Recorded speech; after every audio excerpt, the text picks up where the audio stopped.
બીજા સંસારને પામ્યો હતો સૂર્ય પાંચમા સુદ તારને પામ્યો તો આવા સર્વોત્તમ સુદ સમયને વિશે રાત્રિને 10 ઘડી વીત્યા બાદ ભગવાન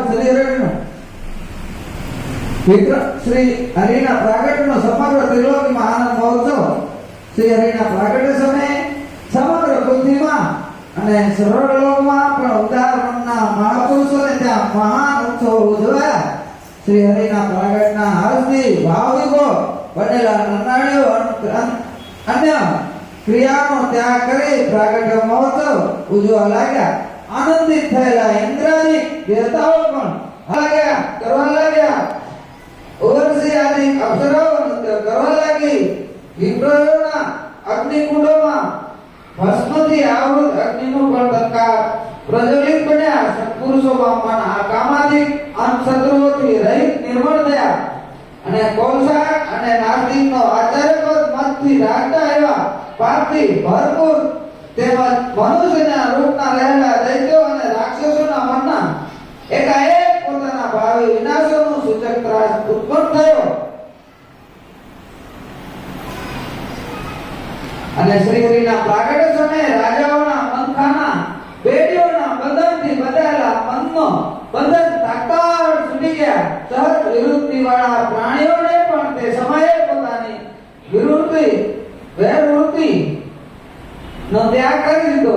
હે રાજા, આ જન્મ્યા ભગવાનના કર્મ પરવર્તા રહી સ્વતંત્રપણે પ્રાગટ્ય જન્મ સમયે ધર્મનો દેવના ભુવનમાં મનુષ્ય અહનિશ બજાવેલા દુર્ગી ભાવના નાદની સાથે દેવતાઓના દુર્ગોના નાદ એકરસ થઈને અધિક કર્ણપ્રિય બનતો હતો. નગરની નારીઓ પણ સાથે મળીને અદ્ભુત બાળક ભગવાનને આશીર્વાદ આપતી હતી અને સમસ્ત મનુષ્યનું મંગળ કરનાર શ્રીઓના આશીર્વાદ આપતા કહેતા હતા. હે ભગવાન, જે તમારી વાણી મંગળ રૂપ છે તેમનું હસવું મંગળ રૂપ છે. જે તમારા નેત્રો મંગળ કરનારા છે તેમની ભુજાઓનો વિલાસ મંગળકારી છે. જેમનું મુખારવિંદ મંગળ કરનાર છે તે તમારા ચરણ કમળની ગતિ પણ મંગળકારી છે. તમારી આ સિવાય અન્ય સમસ્ત ક્રિયાઓ પણ મંગળકારી છે. એવા મંગળમૂર્તિ હે બાળ પ્રભુ, આપ સમસ્ત વિશ્વનું મંગળ કરો અને અમાને દર્શન આપો અને પ્રગટ થાઓ. આવી રીતે પૃથ્વીની અંદર રાજાઓ હે પક્ષીઓ કિલોલ કરવા લાગ્યા. હે અપ્સરાઓ નાચવા લાગી. દેવતાઓ પુષ્પવિષી કરવા લાગ્યા.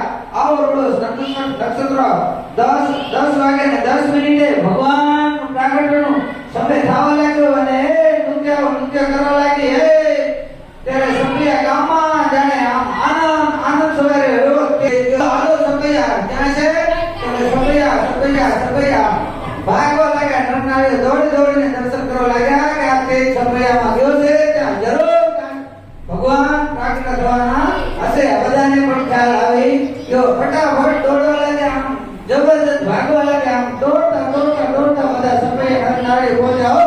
પશુઓ, પક્ષીઓ, હે ગંધર્વો, નાગો, દેવતાઓ હે જોરથી આમ ભાગતા જાય. હે આ તેના દર્શન કરે. હે ભગવાન, તમે અમને દર્શન આપો. માતાજી એને પ્રાર્થના કરે છે કે હે શ્રી કૃષ્ણ ભગવાનને મોલી બજાવતા એવી રીતે માતાજીને દર્શન આપ્યા.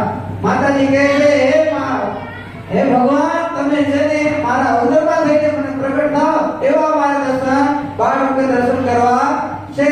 તમારા આ દર્શન આપ્યા તમે મારા ઉદરમાં આવીને આના દર્શન આપો. એમ કે માતાના ઉદરમાં સમાયું અને એ સભ્યાના નરનાળીઓ બહુ રાજી થયા અને માતાના ભક્તિદેવના ઉદરમાંથી ભગવાનનો જન્મ થયો. ધર્મમાં ગેલે લાલ ગયો છે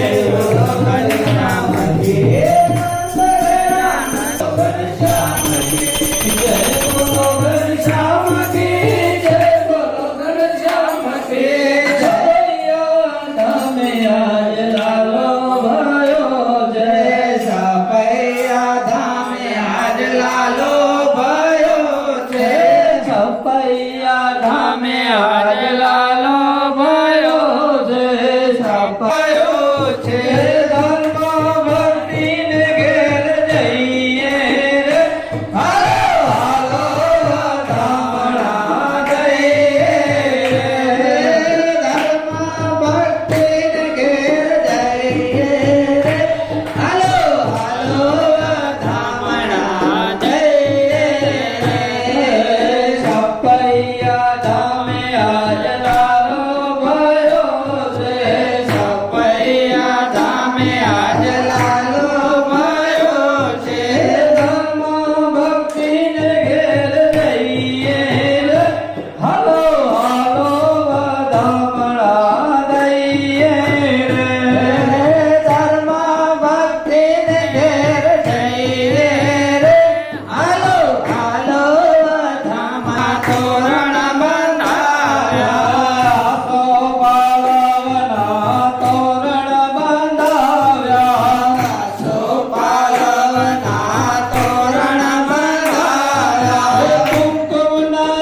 કનૈયા ધામે